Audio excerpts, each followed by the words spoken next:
यूहन्ना 20वां एपिसोड। तब पिलातुस ने यीशु को पकड़वा कर कोड़े लगवाए। फिर सैनिकों ने कटीली टहनियों को मोड़कर एक मुकुट बनाया और उसके सिर पर रख दिया और उसे बैंगनी रंग के कपड़े पहनाए और उसके पास आकर कहने लगे, यहूदियों का राजा जीता रहे। और फिर उसे थप्पड़ मारने लगे। पिलातुस एक बार फिर बाहर आया और उनसे बोला, देखो मैं तुम्हारे पास उसे फिर बाहर ला रहा हूँ ताकि तुम जान सको कि मैं उसमें कोई खोट नहीं पा सका। फिर यीशु बाहर आया। वह कांटों का मुकुट और बैंगनी रंग का चोखा पहने हुए था। तब पिलातुस ने कहा, यह रहा वह पुरुष। जब उन्होंने उसे देखा तो महायाजकों और मंदिर के पहरेदारों ने चिल्लाकर कहा, इसे क्रूस पर चढ़ा दो, इसे क्रूस पर चढ़ा दो। पिलातुस ने उससे कहा, तुम इसे ले जाओ और क्रूस पर चढ़ा दो, मैं इसमें कोई खोट नहीं पा सक रहा हूँ। यहूदियों ने उसे उत्तर दिया, हमारी व्यवस्था है जो कहती है इसे मारना होगा, क्योंकि इसने परमेश्वर का पुत्र होने का दावा किया है। अब जब पिलातुस ने उन्हें यह कहते सुना तो वह बहुत डर गया और फिर राजभवन के भीतर जाकर यीशु से कहा, तू कहाँ से आया है? किंतु यीशु ने उसे उत्तर नहीं दिया। फिर पिलातुस ने उससे कहा, क्या तू मुझसे बात नहीं करना चाहता? क्या तू नहीं जानता कि मैं तुझे छोड़ने का अधिकार रखता हूँ और तुझे क्रूस पर चढ़ाने का भी मुझे अधिकार है? यीशु ने उसे उत्तर दिया, तुम्हें तब तक मुझ पर कोई अधिकार नहीं हो सकता था जब तक वह तुम्हें परमपिता द्वारा नहीं दिया गया होता। इसलिए जिस व्यक्ति ने मुझे तेरे हवाले किया है तुझसे भी बड़ा पापी है। यह सुनकर पिलातुस ने उसे छोड़ने का कोई उपाय ढूंढने का यत्न नहीं किया, किंतु यहूदी चिल्लाए, यदि तू इसे छोड़ता है तो तू कैसर का मित्र नहीं है। कोई भी जो अपने आप को राजा होने का दावा करता है वह कैसर का विरोधी है। जब पिलातुस ने ये शब्द सुने तो वह यीशु को बाहर उस स्थान पर ले गया जो पत्थर का चबूतरा कहलाता था। इसे इब्रानी भाषा में गब्बता कहा गया है और वहाँ न्याय के आसन पर बैठा। यह फसह सप्ताह की तैयारी का दिन था। लगभग दोपहर हो रही थी। पिलातुस ने यहूदियों से कहा, यह रहा तुम्हारा राजा। ये फिर चिल्लाए, इसे ले जाओ, इसे ले जाओ, इसे क्रूस पर चढ़ा दो। पिलातुस ने उनसे कहा, क्या तुम चाहते हो तुम्हारे राजा को मैं क्रूस पर चढ़ाऊं? इस पर महायाजकों ने उत्तर दिया, कैसर को छोड़कर हमारा कोई दूसरा राजा नहीं है। फिर पिलातुस ने उसे क्रूस पर चढ़ाने के लिए उन्हें सौंप दिया। यीशु का क्रूस पर चढ़ाया जाना। इस तरह उन्होंने यीशु को हिरासत में ले लिया। अपना क्रूस उठाए हुए वह उस स्थान पर गया जिसे खोपड़ी का स्थान कहा जाता था।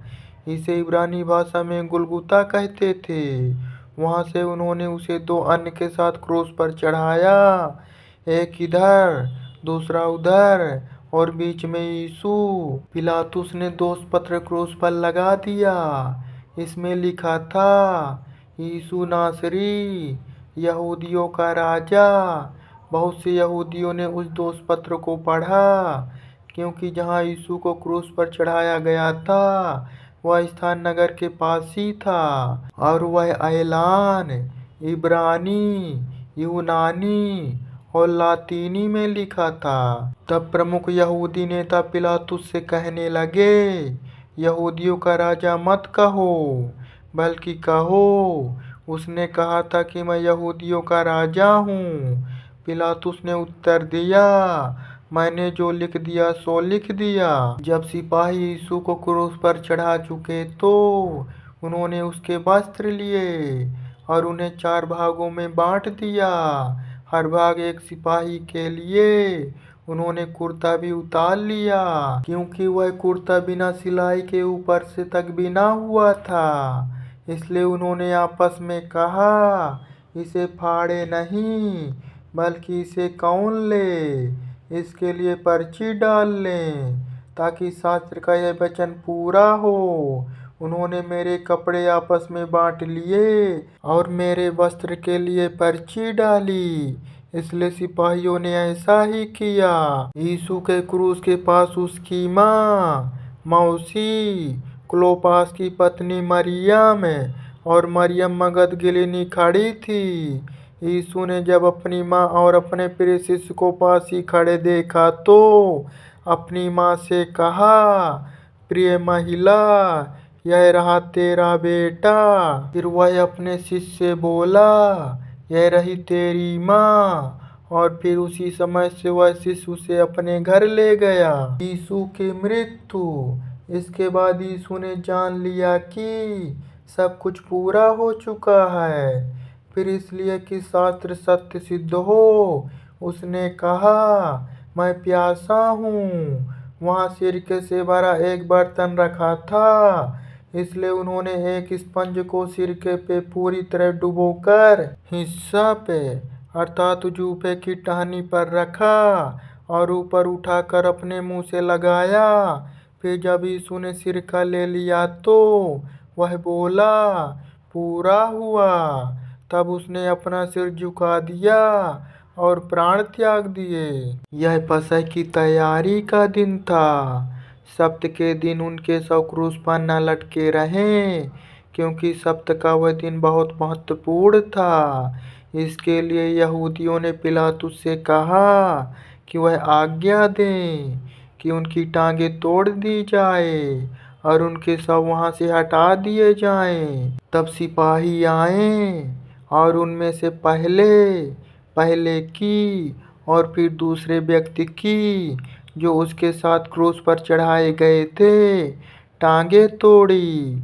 पर जब वे यीशु के पास आए, उन्होंने देखा कि वह पहले ही मर चुका है, इसलिए उन्होंने उसकी टांगें नहीं तोड़ी। पर उनमें से एक सिपाही ने यीशु के पंजर में अपना भाला बेधा, जिससे तत्काल ही खून और पानी बह निकला।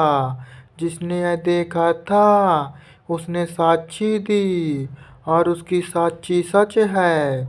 वह जानता है कि वह सच कह रहा है, ताकि तुम लोग विश्वास करो। यह इसलिए हुआ कि शास्त्र का वचन पूरा हो, उसकी कोई भी हड्डी तोड़ी नहीं जाएगी। और धर्मशास्त्र में लिखा है, जिसे उन्होंने भाले से बेधा, वे उसकी ओर ताकेंगे। यीशु की अंत्येष्टि। इसके बाद अरमतिया के यूसुफ ने, जो यीशु का एक अनुयायी था किंतु यहूदियों के डर से इसे छिपाए रखता था, पिलातुस से विनती की कि उसे यीशु के शव को वहां से ले जाने की अनुमति दी जाए। पिलातुस ने उसे अनुमति दे दी, सो वह आकर उसका शव ले गया। निकोदेमुस भी, जो यीशु के पास रात को पहले आया था, वहाँ कोई 30 किलो मिला हुआ गंधरस और एलवा लेकर आया। फिर वे यीशु के शव को ले गए और यहूदियों के शव को गाड़ने की रीत के अनुसार उसे सुगंधित सामग्री के साथ कफन में लपेट दिया। जहाँ यीशु को क्रूस पर चढ़ाया गया था, वहाँ एक बगीचा था और उस बगीचे में एक नई कब्र थी, जिसमें अभी तक किसी को रखा नहीं गया था, क्योंकि वह सब्त की तैयारी का दिन शुक्रवार था और वह कब्र बहुत पास थी। इसलिए उन्होंने यीशु को उसी में रख दिया। यीशु की पूरी कहानी देखने के लिए वीडियो को लाइक और चैनल को सब्सक्राइब कीजिए।